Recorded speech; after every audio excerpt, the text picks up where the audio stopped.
Hello everyone, it's Brian.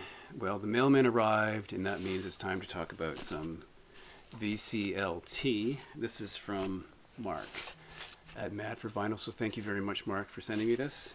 Just to give you a little backstory on this one, because it's a little interesting. A couple months ago, Jack from Vinyl Martini ran a contest when he was aiming for 200 subscribers, which he achieved. In lieu of giving a gift, as seems to be tradition in the vinyl community, he opted to make a donation to a local food bank in the amount of $100. And I think everyone who commented on his video or entered the contest thought that was a really good idea. I really think it's a good idea. Subsequent to that, Mark, Mad for Vinyl, decided that he would do a drawing of everyone who had entered Jack's contest and then send something to them, which I thought was also very generous. And he also made a donation to a local food bank, which is great. So, yeah, I think if you don't know Jack's channel, the person who originated his contest, you should definitely go. He's a very nice guy from the West Coast and very laid back and interesting fellow.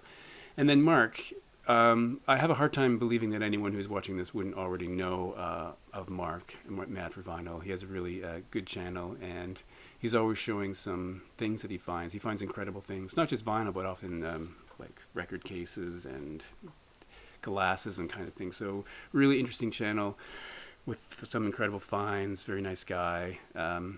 So I just would recommend those channels highly. And thank you, Mark, for sending this to me. Now, I will say that when in talking to Mark, I did say, you know, if you're going to send something to Canada, you should be aware that the postage is kind of insane. Now, look at this. I'm going to show you this. Look at how much it costs to send this item north of the border. Now, that is a big problem in Canada. Even if I were to send a package across town, the prices are astronomical. And in the vinyl community, I often see people, you know, mentioning they got something from Discogs. It's really difficult here because normally you end up paying for the record twice. You pay for it and you pay the same amount in shipping. And when, you know, even pre-orders from a record label or Bandcamp, they are so expensive to have shipped. So something I don't do very often. Occasionally I order from Amazon because the shipping is free if you have Prime, or sometimes, you know, $3.99. So that seems to work out. But I guess this just it encourages me to shop locally, which I do, but some things just aren't available. And so sometimes Amazon, but Discogs is really difficult, I find, in Canada. Anyway, that's kind of a digression. I cut the tape on this, but I haven't opened it yet, so I'm going to do that now. But just thank you, Mark, for sending this to me, given the outrageous postage costs. All right, so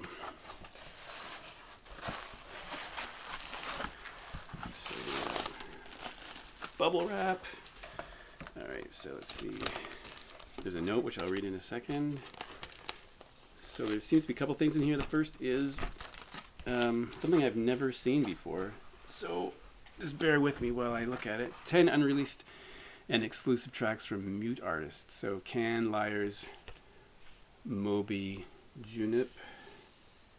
There's also Mick Harvey on here. This is a cool collection. I do know Can. I have some Can and Liars material, of course. So this looks to be a compilation, limited edition from April 16th, 2011 on the Mute label, number 935 of 1000. It's written in the corner there.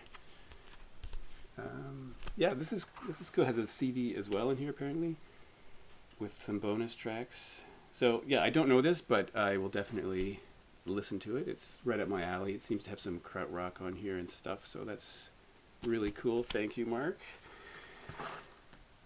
And here, I'll just open this one for a second.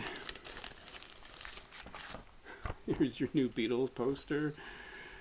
Let me open this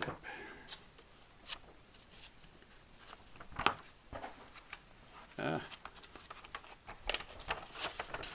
Okay, cool. Beatles at the Hollywood Bowl, which my brother had this record, the original pressing of this, when we were much younger, but I don't know what happened to it. Yeah, so not only new Beatles poster, it's the only Beatles poster I own now. And the other thing in here is a band I've heard of but have not heard for some reason. Ben Harper and the Innocent Criminals Lifeline.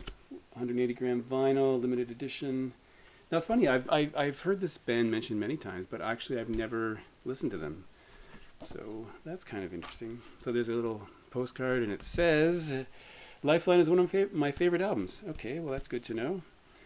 Hope it resonates with you. The last two tracks on side B destroy me. Okay, that's something you look forward to. You have an amazing channel and vinyl collection. Regards, Mark. Thank you very much, Mark. So, yeah, I mean, I'm just stunned that someone would send something to Canada.